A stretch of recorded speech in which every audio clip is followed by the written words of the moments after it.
Buenos días, buenas tardes, buenas noches, en función de cuándo estén abriendo esta charla. Bienvenidos nuevamente a este primer curso de gastroenterología orientado a la práctica clínica organizado por el Centro de Estudios Digestivos. Esperamos que estén disfrutando y aprovechando este curso. Soy el Dr. Manzotti y en esta charla vamos a hablar un poco de las generalidades de las enfermedades de páncreas y sobre todo de cómo empezar a estudiarlas. El páncreas básicamente tiene dos funciones, una función endocrina y una función exocrina. La función endocrina, por medio de las células de Langerhans, es la producción de glucagón, insulina y somatostatina que están involucradas en la regulación de la glucemia. En cambio, la función exócrina, mediante los acinos pancreáticos, que secretan enzimas pancreáticas, lipasa, amilasa y proteasa, que están involucradas en la digestión de las grasas, los hidratos y las proteínas, una vez que estas enzimas son liberadas en el duodeno por medio del ducto pancreático principal.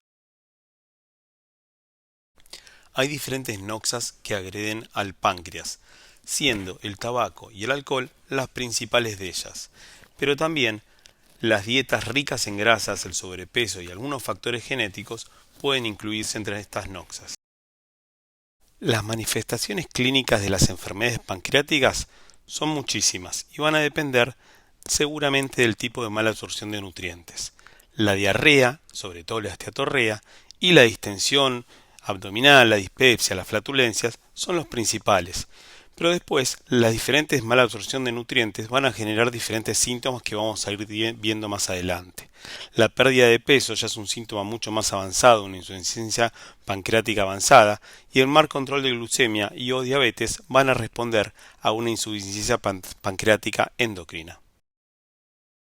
En esta diapo vemos algunas de las principales enfermedades pancreáticas. Por las características de nuestra charla no las vamos a poder abarcar todas, pero sí seguramente las principales y sobre todo cómo empezar el algoritmo diagnóstico y cómo empezar a estudiarlas. La pancreatitis aguda es el resultado de un proceso inflamatorio dentro del páncreas que se asocia generalmente a dolor abdominal, típicamente irradiado de espalda, náuseas y vómitos. La fisiopatología de esta enfermedad consiste en la activación de las enzimas pancreáticas dentro del tejido pancreático que conlleva a un proceso de autodigestión. La pancreatitis aguda es responsable del 1% de la administración hospitalaria. Es la causa gastrointestinal más frecuente de internación.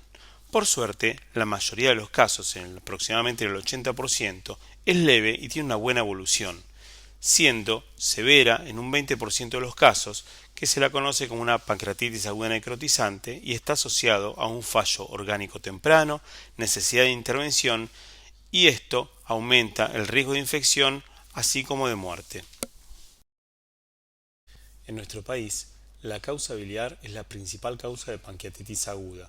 Entre un 40 y un 70% de los casos se debe a esta etiología. La fisiopatología es mecánica, básicamente un cálculo se impacta en la ampolla y al aumentar la presión también en el conducto biliar, esto hace que se liberen y se activen las enzimas y comience el proceso de autodigestión pancreática. Hay otras causas mecánicas, pero son mucho más raras. La segunda causa en nuestro medio de pancreatitis aguda es la alcohólica. Entre un 20 y un 40% de los pacientes, ¿sí?, tienen esta causa. Y generalmente se da en pacientes con un alto consumo de alcohol o en pacientes con consumo crónico de alcohol. Aproximadamente un 5% de los alcohólicos crónicos en algún momento van a desarrollar pancreatitis y generalmente terminan siendo pancreatitis recidivantes o en pacientes jóvenes pancreatitis del surco que pueden conllevar posteriormente una pancreatitis crónica. Otra causa, la tercera más frecuente en nuestro medio, es la causa lipídica por hipertrigliceridemia, hasta en un 10% de los casos, ¿sí?, siendo más frecuente en el embarazo, y generalmente se da cuando hay altos niveles de triglicéridos, habitualmente mayores a 1000 miligramos por decilitro. Es muy larga la lista de medicamentos que tienen descrito como complicación una pancreatitis y muchos de esos son medicamentos que se usan frecuentemente.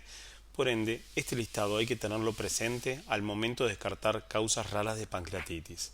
Otras causas, como la hipercalcemia y la etiología autoinmune, también se tienen que tener siempre frecuentes. Muchas veces a pesar de estudiar correctamente el paciente, no se llega a identificar la causa y esto puede llegar a pasar hasta en un 20-25% de los casos. Como criterios diagnósticos solemos utilizar los criterios de Atlanta, que exige presentar al menos dos de los tres siguientes. Uno, dolor abdominal superior de inicio agudo, generalmente irradiado de espalda. 2. Una elevación al menos por 3, ya sea de lipasa como de amilasa. Y 3. Hallazgos anormales compatibles con pancreatitis agudas en alguna imagen. Como vemos acá, los criterios de la asociación japonesa no distan mucho de los criterios de Atlanta. Respecto a las imágenes en pancreatitis aguda, la EGE propone como primera línea la tomografía para realizarse idealmente en la primera semana luego de las 72 horas de haber iniciado el cuadro, a menos que hubiese incertidumbre diagnóstica que puede realizarse la tomografía al ingreso. También entre la segunda y la cuarta semana la tomografía puede ser útil para la evaluación de las complicaciones, siendo mejor la resonancia a partir de la cuarta semana para evaluar, en caso de que hubiese colecciones, el contenido y la calidad de la colección, así como para la evaluación del ducto pancreátido y la indemnidad del mismo. La ESG no recomienda la aspiración con aguja fina de rutina de las colecciones peripancreáticas, solamente la sugiere en caso de sospecha o incertidumbre de infección. Hablemos ahora de la pancreatitis crónica. La misma es una enfermedad inflamatoria crónica que produce cambios morfológicos irreversibles de la glándula. ¿Y por qué se produce esto?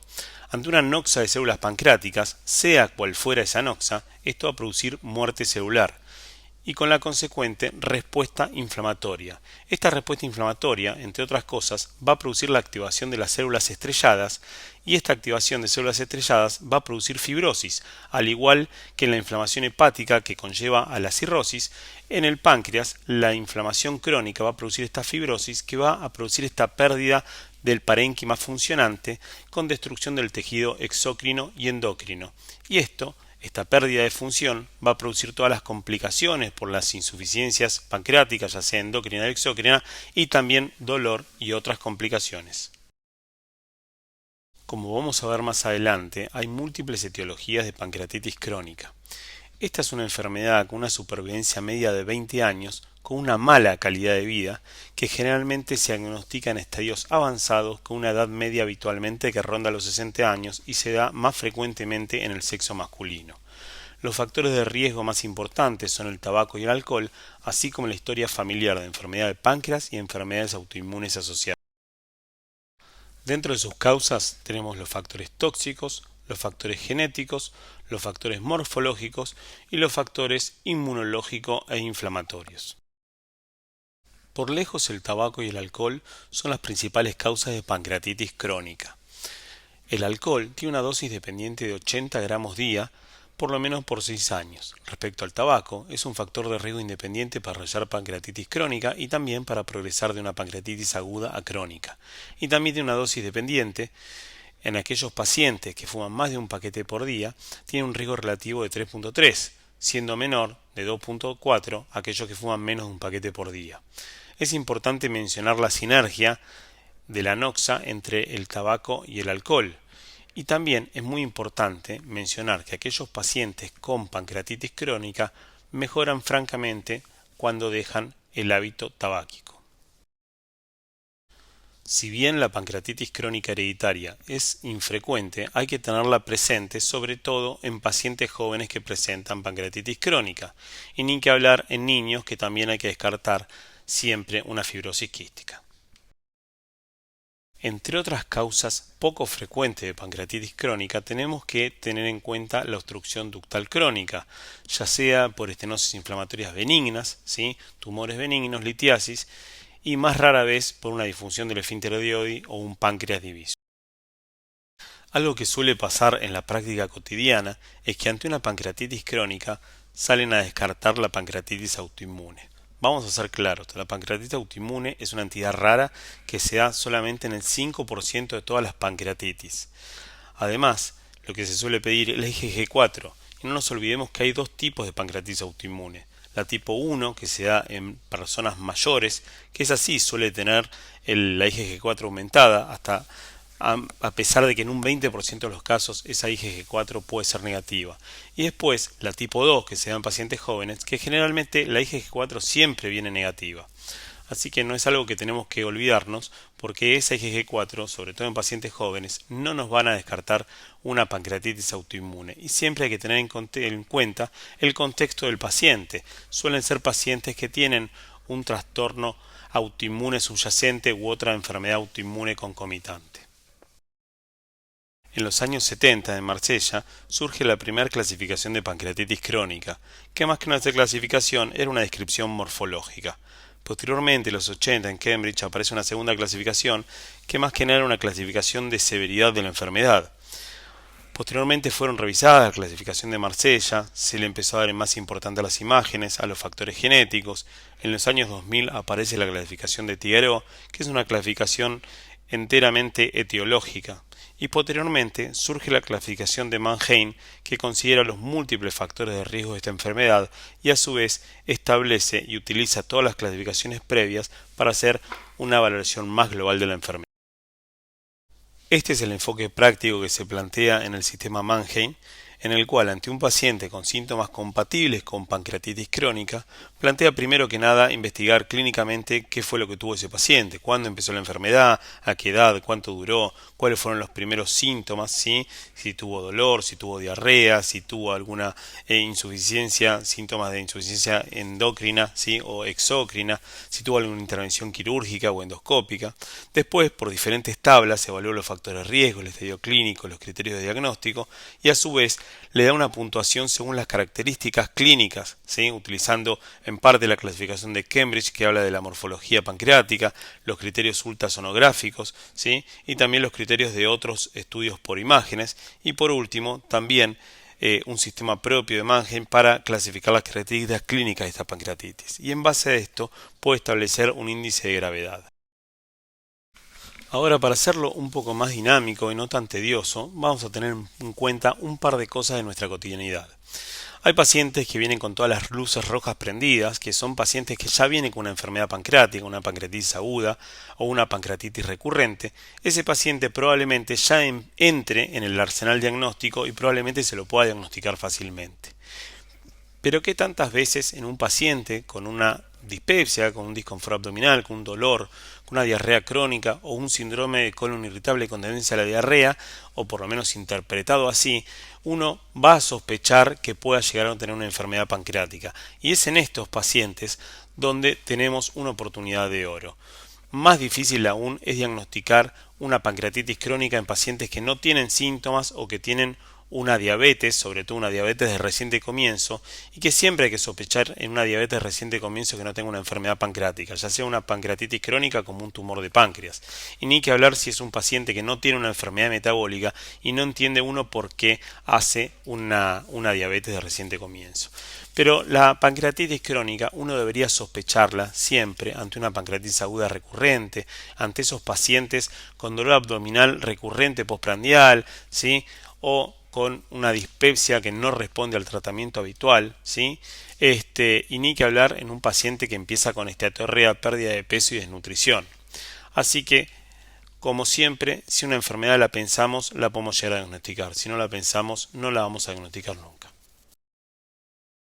Entonces, ¿cómo empezamos a estudiar un paciente que sospechamos una pancreatitis crónica? Como siempre, lo principal es hacer una buena anamnesis y una historia clínica completa, pedir análisis de sangre y otros métodos de imágenes. Test genéticos se van a solicitar solamente a aquellos pacientes con antecedentes heredofamiliares o que tienen un comienzo precoz de una pancreatitis crónica. Y recordemos siempre que en niños hay que descartar una fibrosis quística. La verdad que se puede pensar en pancreatitis autoinmune, pero como dijimos antes, tenemos que tener presente que es una enfermedad poco frecuente. Solamente el 5% de las pancreatitis crónicas son pancreatitis autoinmunes y por ahí sí pensarlas en pacientes que tengan otro contexto de enfermedades autoinmunes. Bien, y podemos, si nos es útil, utilizar los sistemas, ya sea el etiológico de Tigaró o el que es más complejo de Mannheim para determinar la etiología. ¿Cómo hacemos diagnóstico de pancreatitis crónica? Suele ser de forma indirecta. Es muy raro la vez que hacemos una punción de páncreas para hacer un diagnóstico de pancreatitis crónica. Y de forma indirecta podemos demostrar dos cosas, o una alteración funcional, ¿sí?, o la demostración de los cambios morfológicos. Desgraciadamente en nuestro país no contamos con test de secretina ni tampoco con el test de endoscópico de función para medir el bicarbonato, así que nos tenemos que conformar con la elastasa fecal, que es muy fácil de medir. Tener en cuenta con la elastasa fecal que cuando tienen esas diarreas muy acuosas o muy líquidas, eso puede hacer un falso positivo, así que uno tiene que tratar de hacer ese test cuando no tiene diarreas muy líquidas. Con respecto a los cambios morfológicos, lo vamos a hacer por métodos de imágenes, ecografía, tomografía, resonancia y ecoendoscopia. Entonces, ¿qué identificamos en los diferentes estudios? Bueno, vamos a poder identificar con análisis de sangre si tiene una insuficiencia endocrina, evaluando los parámetros que nos van a llevar a evaluar una diabetes, o una insuficiencia exócrina por medio de la elastasa fecal que nos va a medir el grado de producción enzimática pancreática. También vamos a evaluar los cambios morfológicos de la glándula, así vamos a ver si hay atrófica de la glándula pancreática, si hay dilatación de los ductos del ducto pancreático, calcificaciones o pseudoquistes, que esto lo vamos a poder ver en estudios por imágenes, en una colangiopancreatorresonancia, en una tomografía y en una ecoendoscopía. La ecoendoscopía tiene una sensibilidad más elevada que otros estudios para estadios tempranos de pancreatitis crónica, tiene una sensibilidad del 80% y una especificidad del 100% para pancreatitis crónicas con unas tasas muy bajas de falsos negativos. Bien, para hacer diagnóstico de pancreatitis crónica con una ecoendoscopía vamos a utilizar los criterios de Rossmore, en los cuales hay criterios mayores y menores, y en base a cuántos mayores y menores tengamos vamos a poder juntar criterios para hacer un diagnóstico definitivo de pancreatitis, uno sugestivo o uno indeterminado. Por último, y para cerrar este bloque de pancreatitis, vamos a decir que la sospecha clínica para hacer el diagnóstico es esencial. Hay que pensarlo en pacientes con dispepsia, con dolor epigástrico, con diarrea crónica o colon irritable con tendencia a la diarrea, sobre todo en pacientes con factores de riesgo, siempre interrogar sobre el alcoholismo y el tabaquismo de los pacientes, así como antecedentes familiares de enfermedades pancreáticas u otras enfermedades autoinmunes.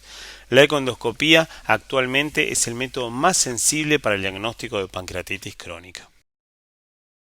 Ahora sí, vamos a cambiar de tema y vamos a hablar de las lesiones quísticas de páncreas. Estos habitualmente son asintomáticos y generalmente son hallazgos en estudios de imágenes que se solicitan por otro motivo. Son sumamente prevalentes en la población general y está reportada una prevalencia entre 2 a 13%, y ni que hablar en pacientes de tercera edad que esta incidencia se reportó hasta el 40%. Pero lo que importa es que la prevalencia de quiste es realmente importante, aquellos mayores de 2 centímetros es muchísimo menor, siendo menor del 1%. Como ven en esta diapositiva, hay muchísimos tipos de quiste de páncreas. No todos ellos son frecuentes y tampoco es que vamos a hablar en esta charla de todos ellos. Los 3 quistes más frecuentes en el páncreas son estos 3 que están acá en rojo. El IPMN o neoplasia mucinosa papilera intraductal, el cistoadenoma mucinoso y el cistoadenoma seroso, sin contar, obviamente, al pseudoquiste asociado a la pancreatitis. Personalmente, esta es una clasificación que me atrae mucho más para definir a los quistes pancreáticos. Dentro de las lesiones quísticas de páncreas tenemos el pseudoquiste de páncreas y la necrosis encapsulada o WON, que son complicaciones de la pancreatitis, y el cistoadenoma seroso. Hay que tener en cuenta que el cistoadenoma seroso, como se compone de múltiples quistes chiquititos, a veces, cuando son muchos quistes chiquititos, puede dar una pseudoimagen de lesión sólida. En esta clasificación, dentro de los quistes con potencial maligno, vamos a tener 3 lesiones principalmente: el cistoadenoma mucinoso, el IPMN y el tumor sólido pseudopapilar o tumor de Franz, que se da generalmente en mujeres jóvenes. Por último, en esta forma de clasificar, tenemos los quistes malignos, entre los cuales tenemos el adenocarcinoma pancreático con degeneración quística o los tumores neuroendocrinos quísticos. ¿Cómo deberíamos estudiar las lesiones quísticas? Bueno, obviamente por estudios de imágenes. Tenemos la tomografía, la resonancia con colangioresonancia, ecoendoscopía y ecoendoscopía con punción. Como estudio inicial, la resonancia y colangiopancreatorresonancia es el método de elección. Obviamente, como todo en la medicina, en un paciente no apto para cirugía no debería estudiarse. Ahora, ¿cómo deberíamos seguir y controlar estos quistes? En un quiste que aún no fue punzado, pero que tiene menos de 15 milímetros, podemos hacerle tranquilamente un control imagenológico al año, y así todos los años por 3 años. Si se mantiene igual por 3 años, podríamos pasar a estudiarlo cada 2 años. Aquellos quistes que son mayores a 15 milímetros, sí deberíamos seguirlos un poco más estrechamente, inicialmente cada 6 meses, y si después de 2 veces se mantuvo igual, podríamos seguir una vez por año. Aquellos pacientes que ya han sido punzados, ¿sí? Tenemos una lesión quística, se los mandó a hacer una eco con punción, una ecoendoscopia con punción, se lo punzó y se vio que es un pseudoquiste o es un cisto de adenoma seroso, ese paciente no tiene sentido seguir estudiándose porque, como vimos anteriormente, es una lesión benigna. Ahora, en los pacientes con un cisto de adenoma mucinoso o un IPMN que son asintomáticos y miden menos de 40 milímetros, siempre y cuando no tengan ningún factor de preocupación o ningún estigma de alto riesgo, se lo puede controlar, ¿sí? Se recomienda un manejo conservador con una vigilancia estrecha.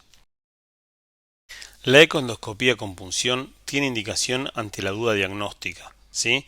Y lo vamos a hacer siempre que se punza una lesión quística, se saca líquido y ese líquido se envía a su estudio físico-químico y también a veces se estudia citología.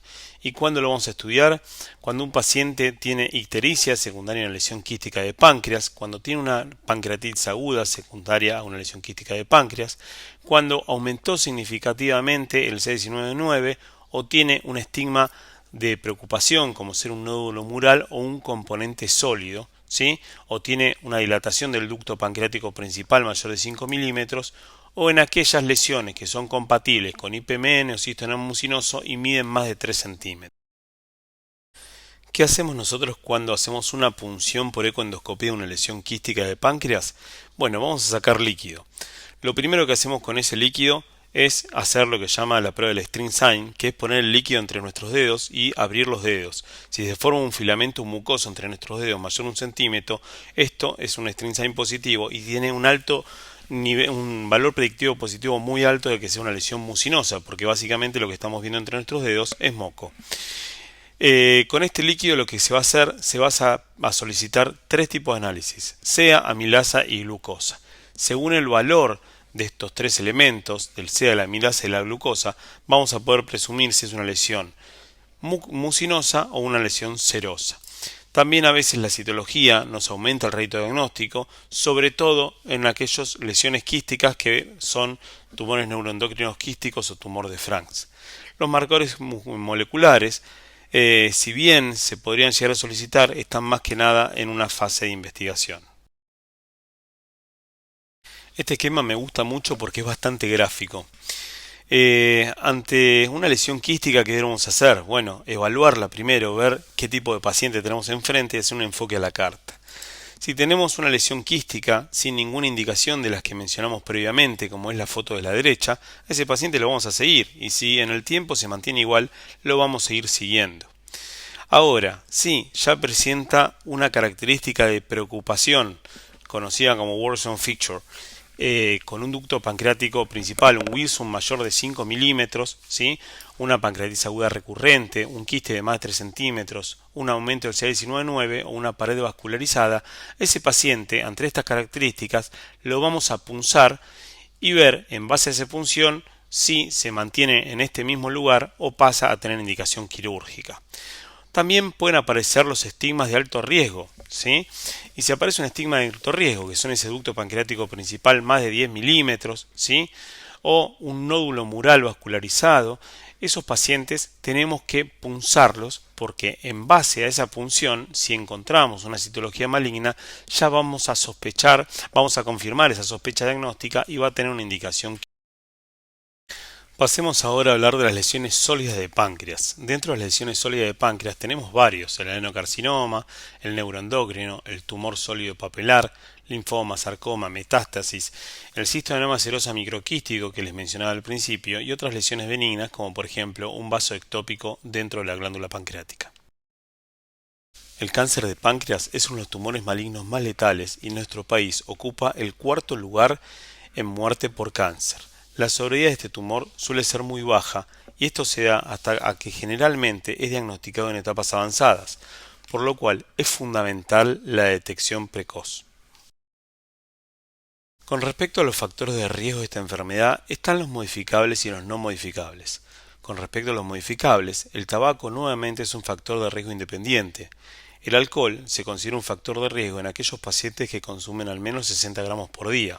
La obesidad es un estado proinflamatorio que es un factor de riesgo, así como lo es la diabetes. Dentro de los factores no modificables, tenemos a la pancreatitis hereditaria y a la pancreatitis crónica. Aquellos pacientes que tienen un riesgo relativo 5 veces mayor a la población general o un riesgo acumulado mayor del 5% tienen recomendación de detección temprana. ¿Y cuáles son aquellos pacientes? Bueno, los pacientes que tienen dos familiares en primer grado con cáncer de páncreas, y ni que hablar si uno de esos familiares tuvo cáncer de páncreas antes de los 50 años, o si tuvieron tres familiares de primer grado con cáncer de páncreas. También están los pacientes que tienen un Peutz-Jeghers, una mutación de BRCA2, una melanosis múltiple atípica, un síndrome de Lynch, o si tienen la aportación del gen de la pancreatitis hereditaria, el gen PRSS1. Entonces, resumiendo, ¿en quién deberíamos hacer pesquisa de cáncer de páncreas? En los pacientes de alto riesgo. Son aquellos pacientes con cáncer de páncreas familiar, dos o más familiares en primer grado, aquellos con mutación del BRCA2, melanosis múltiple, un Lynch o un Peutz-Jeghers. En esos pacientes habría que hacer una resonancia o una econdoscopía. Los pacientes que tienen factores de riesgo como diabetes, obesidad, tabaquismo, enolismo, no tienen indicación formal de pesquisa de cáncer de páncreas. Sí habría que buscar, ya sea una pancreatitis crónica o un cáncer de páncreas, ante situaciones clínicas específicas. Ahora bien, ¿cuándo deberíamos empezar con esta pesquisa? En los Peutz-Jeghers a partir de los 30 años, en las pancreatitis hereditarias a partir de los 40 y en los otros grupos a partir de los 50 años o 10 años antes del caso más joven. ¿Cómo pesquisarlo? Siempre interrogando con antecedentes familiares, hábitos tóxicos, tabaco, alcohol, ¿sí? Hacer una resonancia y una colangiopancreatorresonancia o una econdoscopía. No deberían utilizarse los marcadores tumorales, CEA y CA19, ya que no son sensibles ni específicos para pesquisa de cáncer de páncreas. Por último, y no menos importante, vamos a adentrarnos en la insuficiencia pancreática exócrina. La insuficiencia pancreática exógena es producida por numerosas patologías, no solamente por la pancreatitis crónica, la pancreatitis recurrente y la pancreatitis aguda. Hay otras enfermedades que afectan el páncreas, ¿sí? Ya sean tumores, cirugías, ¿sí? Fibrosis quística y causas extrapancreáticas. Cualquier patología que afecta al intestino delgado, enfermedad celíaca, Crohn, linfoma, puede, por una cuestión de alteración de la colecistoquinina y la secretina, producir una insuficiencia pancreática funcional, otros tumores neuroendocrinos y algunos fármacos, y así como cualquier cirugía que altere el tránsito intestinal normal puede producir una insuficiencia pancreática secundaria. ¿Cuál es la clínica producida por la insuficiencia pancreática exócrina? Básicamente van a ser síntomas inespecíficos de dispepsia, distensión abdominal, dolor y diarrea, generalmente producidos por la presencia de restos alimenticios no digeridos en el tracto digestivo. También va a haber signos y síntomas causados por la malnutrición calórico-proteica y déficits específicos, generalmente de vitaminas liposolubles y minerales. También va a haber un deterioro en la calidad de vida y en la actividad laboral y un aumento en la mortalidad precoz. ¿Cómo vamos a evaluar la insuficiencia pancreática exócrina? Por medio de parámetros nutricionales, pruebas de función digestiva y pruebas de secreción pancreática. Además de pesar y medir al paciente, debemos evaluar los parámetros nutricionales bioquímicos mediante un proteinograma, evaluar una prealbúmina, una proteína ligada de retinol, transferrina, vitaminas liposolubles y minerales. Para evaluar la función de secreción, el mejor test que tenemos a mano, por lo menos en nuestro país, es la estasa fecal. Con respecto al Van de Kammer, es muy dificultoso realizarlo, ya que hay que ingerir una cantidad X de grasa y no se puede ingerir ni más ni menos que esa cantidad, y además no discrimina entre maldigestión y otras causas de malabsorción. Este primer consenso argentino de diagnóstico y tratamiento de IPE nos dice cómo deberíamos estudiarlas en cada contexto. En el contexto de la pancreatitis crónica, deberíamos estudiarlo con una elastasa en materia fecal, parámetros nutricionales y, si estos dan alterados, iniciar tratamiento. Si hay una buena respuesta, seguir de esta forma, y si la respuesta es inadecuada, verificar primero que nada que se esté realizando el tratamiento adecuado. En caso de que sea así, en primer punto agregar un inhibidor a la bomba de protones y en segundo punto aumentar las dosis. Si aún así no funciona, hay que considerar otras causas. Ahora bien, en el escenario de la pancreatitis aguda, debemos tener siempre en cuenta el riesgo de tener una IPE, ya que es un escenario bastante frecuente, más aún si la pancreatitis es de etiología alcohólica. Los principales factores de riesgo de IPE en una pancreatitis es haber tenido una pancreatitis grave con una necrosis importante, sobre todo si esta necrosis fue de cabeza de páncreas o si hubo un WON con posterior necrosectomía. También hay que tener en cuenta las variables clínicas, los síntomas que habíamos mencionado previamente, los síntomas dispépticos, el meteorismo, la diarrea, así como los parámetros nutricionales y el valor de las tasas. A diferencia de la pancreatitis crónica, los pacientes con IPE post-pancreatitis aguda pueden en el tiempo recuperar la función pancreática. Por ende, hay que controlarlos periódicamente, clínicamente, mediante parámetros nutricionales y con una elastasa fecal. En caso de que recuperen su función, no hace falta seguir aportando terapia de reemplazo de enzimas pancreáticas. Como se ve en esta gráfica, los pacientes con pancreatitis grave, sobre todo con compromiso cefálico, grandes necrosis, ¿sí? O necrosectomía, generalmente necesitan de reemplazo enzimático. En cambio, los pacientes con pancreatitis leve generalmente tienen una elastasa suficiente y no hace falta hacer reemplazo de terapia enzimática. Un escenario a tener en cuenta el reemplazo enzimático es en el cáncer de cabeza de páncreas. En esta entidad, simplemente por una cuestión de obstrucción ductal en la cual no se permite la liberación de enzimas pancreáticas al duodenal, prácticamente todos los pacientes tienen insuficiencia pancreática exócrina. Tiene una alta prevalencia, 60-70%, que aumenta a más del 90% luego de 2 meses de diagnóstico de esta enfermedad, siendo más infrecuente en cáncer de cuerpo y cola de páncreas.